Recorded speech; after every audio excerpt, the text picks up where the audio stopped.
Hello और स्वागत है इस खास एक्सप्लेनर में। देखिए, शेयर बाजार ना एक ऐसी जगह है जहां हर कोई मुनाफा कमाने आता है, लेकिन सच्चाई क्या है? बहुत से लोग अपना पैसा गवा बैठते हैं। अगर मार्केट में अपना एक भी पैसा लगाने का सोच रहे हैं तो रुक जाइए। ये 4 बेसिक रूल्स पता होने ही चाहिए। अगर ये नहीं पता तो मार्केट में इन्वेस्ट करना मतलब बहुत बड़ा नुकसान बुलाना। ये कोई रॉकेट साइंस या कॉम्प्लेक्स फाइनेंस की बातें नहीं है। ये इतनी बेसिक चीजें हैं जो शायद स्कूल में सिखाई जानी चाहिए थी, लेकिन अक्सर लोग इन्हें नजरअंदाज कर देते हैं। तो चलिए शुरू करते हैं। अब सबसे बड़ा सवाल ये आता है कि आखिर क्यों ज्यादातर रिटेल इन्वेस्टर्स अच्छे शेयर्स खरीदने के बाद भी नुकसान उठाते हैं। अक्सर हमें लगता है कि इसके पीछे जरूर कोई बहुत बड़ी रिसर्च या किसी कॉम्प्लेक्स चार्ट का खेल होगा, राइट? लेकिन सच बताऊं, असली वजह किसी कॉम्प्लेक्स एनालिसिस में नहीं छुपी है, बल्कि मार्केट काम कैसे करता है इसकी बेसिक समझ न होने और कुछ बहुत ही आम गलतफहमियों में छुपी है। तो आज के इस एक्सप्लेनर का एजेंडा बिल्कुल क्लियर है। हम इन 4 सबसे खतरनाक गलतफहमियों को एक एक करके डीकोड करने वाले हैं। पहला, द पोर्टफोलियो कंपैरिजन ट्रैप। दूसरा, द पेनी स्टॉक इल्यूजन। तीसरा और सबसे जरूरी, द मैथ ऑफ रिकवरी। और चौथा, ट्रेडिंग और इन्वेस्टिंग के बीच का असली फर्क। चलिए सीधे पहले रूल पर आते हैं, द पोर्टफोलियो कंपैरिजन ट्रैप, यानी अपने पोर्टफोलियो को लगातार इंडेक्स से कंपेयर करने की आदत को छोड़ना। होता क्या है, अक्सर लोग लंबे समय के लिए इन्वेस्ट तो कर देते हैं, पर अगले ही दिन से अपने पोर्टफोलियो को रोजाना निफ्टी 50 या सेंसेक्स के साथ कंपेयर करने बैठ जाते हैं। अब इस ट्रैप को समझने के लिए पहले ये क्लियर करना जरूरी है कि निफ्टी 50 आखिर है क्या। ये बस इंडियन शेयर मार्केट की टॉप 50 कंपनीज हैं जिन्हें उनके मार्केट कैपिटलाइजेशन के बेस पर चुना गया है। ध्यान दीजिए, ये सिर्फ मार्केट के सबसे ऊपरी हिस्से को दर्शाता है, पूरे मार्केट को बिल्कुल नहीं। अब जरा इस कंपैरिजन को देखते हैं।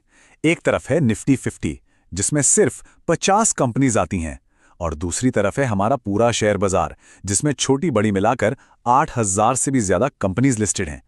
अब आप ही सोचिए, क्या यह जरूरी है कि जो इन 50 शेयर्स में हो रहा है वही बाकी के 8,000 शेयर्स में भी होगा? बिल्कुल नहीं। निफ्टी के बाहर भी ऐसे बहुत से शेयर्स हैं जो शायद उस दिन 100% भाग रहे हों या फिर 20% गिर रहे हों। तो सबसे क्रूशल पॉइंट यहां यह है कि निफ्टी के ऊपर या नीचे जाने का और किसी इंडिविजुअल पोर्टफोलियो का कोई डायरेक्ट कनेक्शन नहीं होता। अगर आज निफ्टी 1% ऊपर गया है तो इसका यह मतलब बिल्कुल नहीं है कि पोर्टफोलियो भी ऊपर ही जाएगा। हाँ, अगर किसी ने एग्जैक्ट वही 50 शेयर्स बिल्कुल सेम वेटेज के साथ खरीदे हैं तब बात अलग है। पर अगर अलग अलग क्वालिटी के शेयर्स हैं तो रोज रोज निफ्टी से तुलना करना बस दिमाग खराब करेगा और पेशेंस को खत्म कर देगा। अगर ऐसी आदत रही तो तंग आकर लोग घबराहट में अपने बहुत अच्छे शेयर्स भी बेच देंगे। अब आगे बढ़ते हैं अपने दूसरे रूल की तरफ, द पेनी स्टॉक इल्यूजन, यानी सस्ते शेयर्स का भ्रम। याद रखिए, शेयर की प्राइस का मतलब उसकी वैल्यू नहीं होता।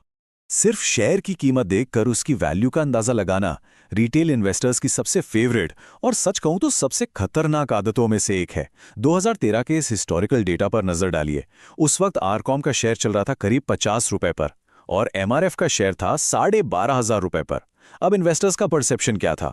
उन्हें लगा कि एमआरएफ का शेयर 12,500 का है, इसको 25,000 होने में यानी डबल होने में तो बहुत जोर लग जाएगा, ये तो बहुत महंगा है।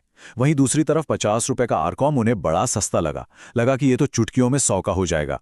बस इसी सोच के चलते भीड़ लग गई और रिटेल इन्वेस्टर्स ने आरकॉम भर भर के खरीद लिया। लेकिन अब जरा 10 साल बाद यानी 2023 की सच्चाई देखते हैं। रिजल्ट क्या रहा? वो 50 रुपए का सोकॉल्ड सस्ता आरकॉम शेयर 96% क्रैश होकर 2 रुपए पे आ गिरा, और वो एमआरएफ का शेयर जो लोगों को बहुत महंगा लग रहा था ना, वो 12,500 से उड़कर सीधा 88,000 रुपए का हो गया। ये अपने आप में एक बहुत बड़ा सबक है। देखिए, अगर कोई शेयर 400 से गिरकर 2 रुपए पे आया है तो वो किसी टाइम पास के लिए नहीं आया होगा, उसके पीछे कोई बहुत बड़ी इंटरनल गड़बड़ी होगी। और वही अगर कोई शेयर 12,000 से लाखों की तरफ जा रहा है तो जाहिर है उस कंपनी में कोई सॉलिड क्वालिटी होगी। एमआरएफ ने 600% से भी ज्यादा का मैसिव रिटर्न दिया।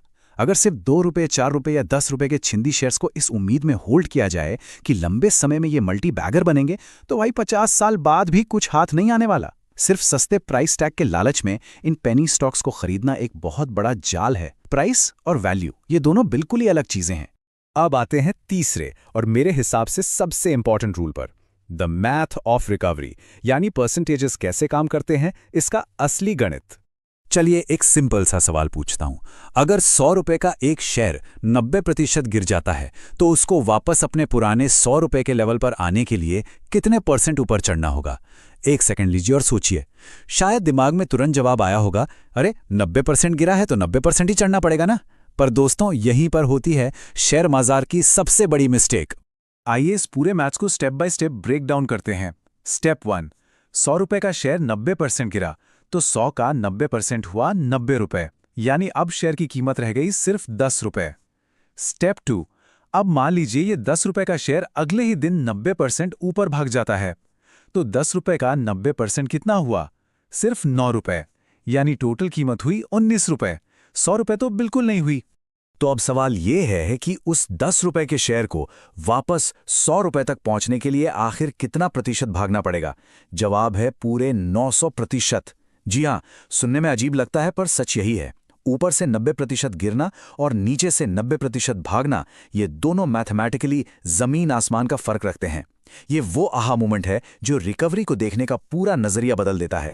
इस मैथमेटिकल रियलिटी को ऐसे समझिए, मार्केट में गिरने की एक लिमिट होती है। कोई भी शेयर ऊपर से नीचे आते हुए मैक्सिमम 100% ही गिर सकता है, उससे ज्यादा नहीं। कोई शेयर -200% थोड़ी ना जा सकता है। लेकिन एक बार जब कोई शेयर बॉटम से ऊपर भागना शुरू करता है तो उसकी कोई लिमिट नहीं होती। वो इन्फिनिट भाग सकता है, 100%, 500% या 1000% से भी ज्यादा। अगर आपको याद हो तो हाल ही में अदानी एंटरप्राइजेस के शेयर में जो हुआ था वो इसका एक परफेक्ट प्रैक्टिकल एग्जाम्पल है।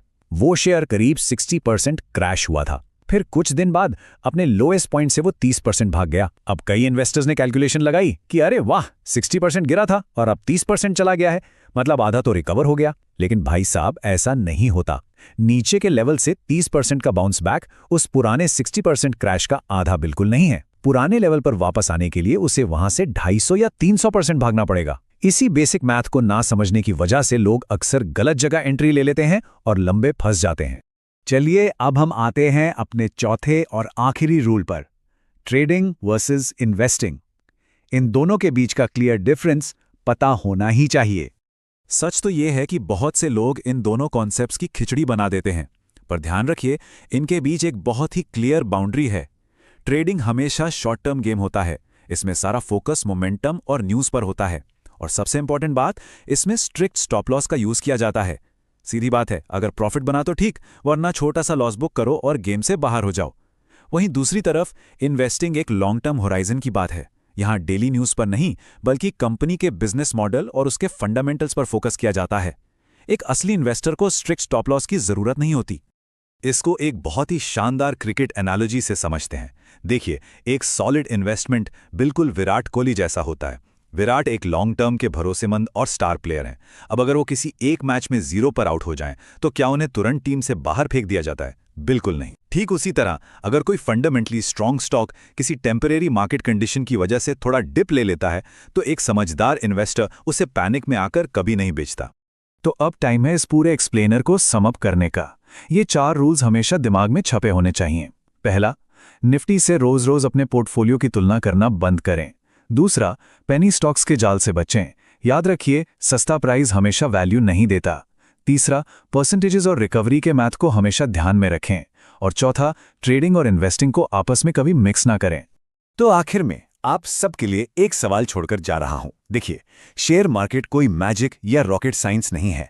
आने वाले वक्त में जब मार्केट पर नजर डालेंगे, तो क्या वहां लॉजिक और मैथ के बेसिस पर राइट डिसीजंस लिए जाएंगे, या फिर एक बार फिर से इमोशंस हावी हो जाएंगे और एक और लॉस का सामना करना पड़ेगा? फैसला पूरी तरह से आपका है। इस चर्चा में हमारे साथ जुड़ने के लिए बहुत बहुत शुक्रिया। सीखते रहिए और हां, बिना इमोशंस के समझदारी से इन्वेस्ट करते रहिए।